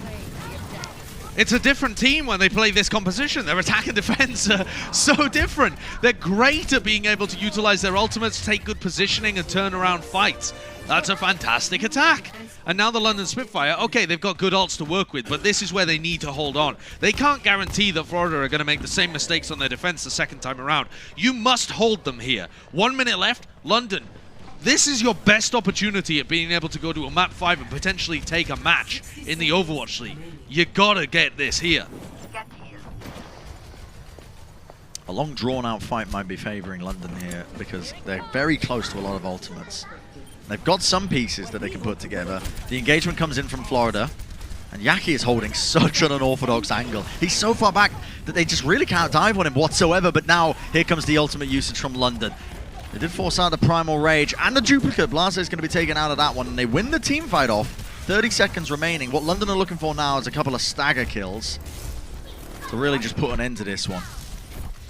Yeah, because if they don't get stagger kills, the Florida Mayhem have the advantage. Okay, positioning is great for London, and Florida only have 15 seconds on the clock, so those are big enemies of the Florida Mayhem. But if they can get there, they have Primal, Tac Visor from an off angle as well, and a defense, a self-destruct to make space. It's all about whether or not they can get there in time. 3 seconds left. Who is going to be able to touch this? 1 second. Finally, they do it. OG has the Primal. Now wants to let it rip. Did he just get that kill? Yes, he did. Reaper falls immediately straight into the drink. And now he sets his eyes on an even juicier target. The pocketed duo into the back line. Self-destruct comes over, and that will be Bob cleared off the point. Now they can start to play it and apply a bit of pressure, and the Coalescence is now online, and that is going to be doing a lot to try and push off London. Trying to touch onto this point, but already a tick has been gained. Might make it 2, but eventually now the bodies start to try and contest this one. Hardy moving over to the ball, but a sound barrier way too good, and it's given them all the damage and all the health they need to try and push through this one. Still, Hardy just rolling away, just trying to push them off of this point and buy as much time as possible, but no one is dealing with Yaki. His tactical visor eventually is going to fade. The self-destruct as well might be enough, but the fade is perfect from Gananjin, and he will be kept safe. Fight continue, and Blase with this Duplicate has to go huge with this. Gananjin goes down, has the self-destruct to try and clear it, and now it goes straight up into the sky. The damage is more than done. The tank line decimated, taken out of the fight, and the overtime push should be stopped here. That is so clutch from Blase. The Duplicate onto the Diva did so much work. Taking down Ganamjin is the most important, but then he was still able to zone them with his ult and do an enormous amount of damage to OG. He may have even got core mech damage in there in the meantime. Remember, everybody at home, that has been buffed to 250, so you do a huge amount of burst damage if you're able to get that on top of somebody. Not 100% sure whether that occurred in the middle of the team fight, but a big play either way. Yeah. And that is Blase clutching for his team at one of the most important moments. I really do believe, Bren, that if the Florida Mayhem had been able to get all 4 checkpoints there, London would be in a rough position for this map. Even though they have almost a 5-minute time bank, you just can't allow Florida to get another in. You have to shut them out. If you have an advantage, you got to slam the door in their face. If you give them an inch, they're going to take a mile. Oh, here's this Blase play, actually. And look at this, just Did working so the much damage in. Duplicate used immediately. Gets the damage off to take down Gananjin. That was beautiful. And yeah, he was getting pressured super hard, but he already had the self-destruct and then this pistol kill here. Oh, he didn't quite get the core mech kill. He just got it with his pure pistol damage. But even the still, body that's blaster. So much work that he just put in there to try and clutch that up for his team. Yeah, an enormous play from Blase. London now with about 4 minutes, 40 seconds here is what they're going to be working with when they finally decide on what comp they want to run. And it's a similar situation as before. They're anticipating maybe they're up against perhaps the double shield, so they're going to be moving over to this Winston comp. And last time it was OG that got caught out immediately. Florida needs to be not making the same mistakes. Last time it was Gargoyle on the Zarya, so this is a different comp for the Florida Mayhem. They've gone for the slow-paced Ash Echo variation instead of playing double bubble. That makes a big difference here because OG plays very differently. He doesn't have to play really far forward and gather that primal charge, play off the fact that they need to generate ult. He can wait for BQB and Yaki to be the playmakers. You can see how much it slowed it down, but the engagement comes through anyway. London want to be diving onto this backline, and look at that coordination. That's the supports down and out for Florida on the defense side now. And all London have to do is just bide their time. You can see the Bionade was popped off here. A couple of players, they are just trying to basically stall this one out. Florida trying to survive. Molfred goes out of the mech. Okay. This might be able to set up for a recontest, but OG took a lot of poke damage. Uh-oh, Molfig not able to get back into the mech either. And Hybrid takes a lot of damage there too. If Hybrid dies, this is a poor situation, but I think they've got it. Yeah, BQB was just kind of watching that flank as well at the tail end of it, but they still want to contest this one. The nano boost! Hybrid goes down immediately, and it's going to be trading the tank's positionings here. Yaki needs to try and get this kill, at least onto one of the targets. Calyx would be the best one for them. So much damage being put into them. Now the duplicate comes through. It's going to be moving over to the Winston. Yaki wants to try and build up the Primal, will get it in the end. Now going to be letting it loose, but yeah, didn't bait out the sleep dart, so that's going to be pushed and pressured off immediately. No value going to be gained from the duplicate, but he has bought them a lot of time, and now Florida are coming back into this one. Sleep! Had he slept up? Yep, could not escape out of the clutches of that self-destruct, and that was right up close and personal.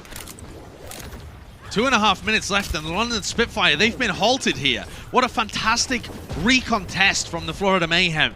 And this is the problem. London started with 5 minutes in the time bank, and now it is getting so rough. They got that pick onto Hybrid. They might be looking for something a little bit more. No, just going to be backing off. But, God, yeah. I mean, tremendous recontest from Florida to be able to just hold them off. 88% and counting on this first checkpoint.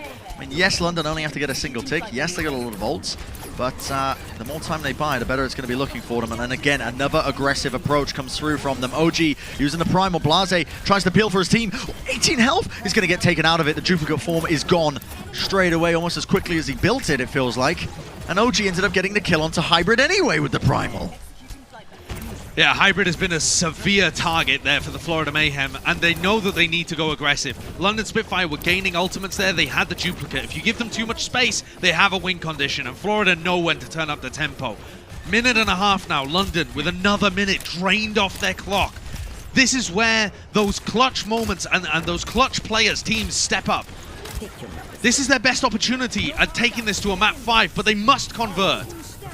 Paddy does not want to commit that hard. I mean, Gan and Jim read the positioning perfectly, but OG does go down. That's a great one for them. Rez is going to get denied up here. The Valkyrie from Slime, and look at that, the shot from Hybrid. He finds Slime. Slime 40 got out of there, but not going to be the case. The T-Mech as well. London, surely this is enough to crack this one open. All the picks in the world. Going to be pushing out BQB as well from that position. With a minute left, they just about find their mark. Wipe a bit of sweat off the brow, but London Spitfire still only have 1.5 minutes. And this really is the difference maker. This decides whether London get to go back and say, oh, we're 0-5, but I guess we made it close, or whether they're able to take this to a map 5. 61.9% stands between them and a final map in this series. Another aggressive approach coming out from them. Yaki being pressured means he had to use this duplicate. He wants to get value out of it. He's going to be jiving straight in with the rest of his team. Has the bubble. Didn't build up the Primal, though. He needs to get out of there. Yeah, and the pressure was done. That was a great disengage, I think, from London to try and punish that. Blase has a duplicate. That's who I'm looking for, because he was so clutch in their previous team fights when it got to the checkpoint B. 40 seconds left. The time keeps ticking. It's the biggest enemy of the London Spitfire right now. And Blase, he's working his way around the left-hand side. Doesn't have the Mercy with him at the moment. Hybrid's getting that damage boost pocket. Look at Blase all the way over on the flank. Yeah. Seeing if he can get a sneaky little push in. And there he is. The kill on BQB is enormous. Yep, they were not expecting that one, but Reaper's going to be answered straight away. The bombs are going to be traded down to the point. And that brutal action as the self-destruct comes in, takes him out. The res comes up, though. Reaper will be back into this fight, and it's a window of opportunity now for the London Spitfire. Backline is going to be starting to be tickled here. You can see that Hardy with the Primal Rage. Surely he's got that kill. No, just about. Not going to be finding this one. Still looking for any sort of target he can. Getting a lot of work done with the Primal, pushing them backwards, but no kills going their way. Still, Gargle goes down, but a massive Bionade connects onto the tank line of London. Is it going to be enough damage? Doesn't seem like it, and still Florida want to continue to fight this one. OG doing his darndest to try and keep the back into this, and what a play by Kangnan Jin. How does he get out of that one? Still finds the opportunity. The trade comes out in the meantime, but I think this could be curtains, Josh. Only a couple of players left for the London Spitfire. Molfig, the last one standing, out of the mech and out of the map, and that is going to be the series. I want to say the Florida Mayhem, I should say, winning out Volskaya. Going to be closing out this series, and honestly quite heartbreaking, I think, for the London Spitfire, because let's face it, this qualification period here for the June Joust, it does not get any easier from this point on. You can see it written all over Kellex's face. He knows they had an opportunity to take this match further, to be able to potentially win it and get their first match win in the Overwatch League on the table. And instead, this band of mostly rookie players from the European contenders are going to go 0-5. The Florida Mayhem on the other side, they do get a good win here to start things off in the June Joust. A 3-1 victory. Some of the maps were pretty close. Some of them, they outclassed the London Spitfire. I want to see more from this team. They've got a decent understanding of the meta so far, but okay, some developments probably need to be made. Overall though, good performance from the Florida team, even though they were challenged a little more than might have been expected. We're going to be seeing who our player of the match is for this series, and this time we've decided to give it to one the only, it's OG. For our player of the match, presented by Xfinity. This is a guy who, I mean, admittedly, we had a couple of moments where we were saying, okay, well, caught out of this position, caught out of that, but ultimately, over the course of the series, I mean, his consistency on the main tank has just been nothing to scoff at. This guy has been setting up so many plays for his team. His understanding of Primal Rage mechanics has really been a rock-solid foundation for them to build upon. Definitely, and I think what's been most impressive for me watching OG with the Florida Mayhem has been his ability to integrate into this team atmosphere successfully. OG is not somebody you would have normally associated to play the Orisa, but you're watching him there with the newly buffed Orisa with a halt cooldown reduced, being able to get huge value for them and look like he's slotted in perfectly into the former Florida Mayhem system, replacing Fate without missing a step on those roles. And then when it moves over to stuff like the Winston, he's able to play consistently without getting caught out too much, and then he's still able to have those big moments where he just takes over a team fight. I think OG deserves so much credit. We thought it was going to be last year with the Gladiators, his breakout year. It's not. It's 2021. This is the year of OG. This is his year to truly become the player that has been promised for the last, 3 years at this point. Underneath the tutelage of Kuki, the head coach for the Florida Mayhem, it's looking like he's proving the doubters wrong.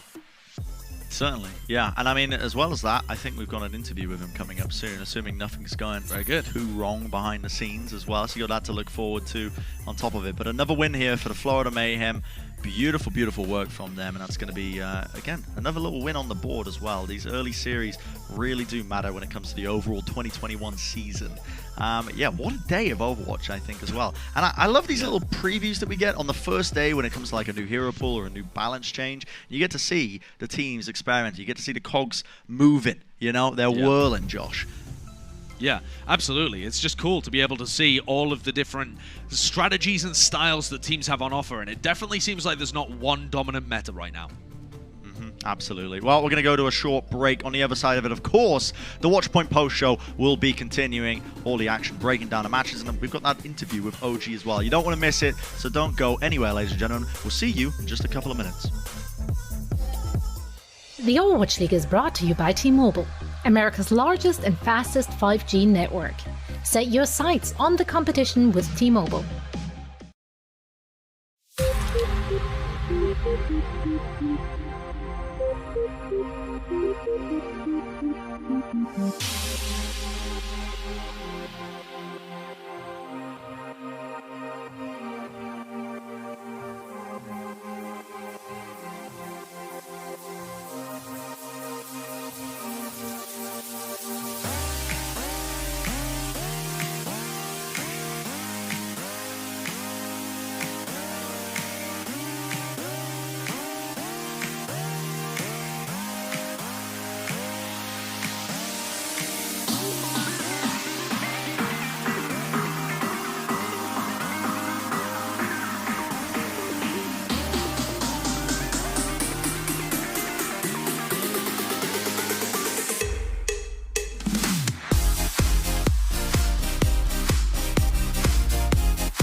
Welcome to the Watchpoint Post Show presented by IBM. We're here now joined by OG from Florida Mayhem. 오지 선수 안녕하세요.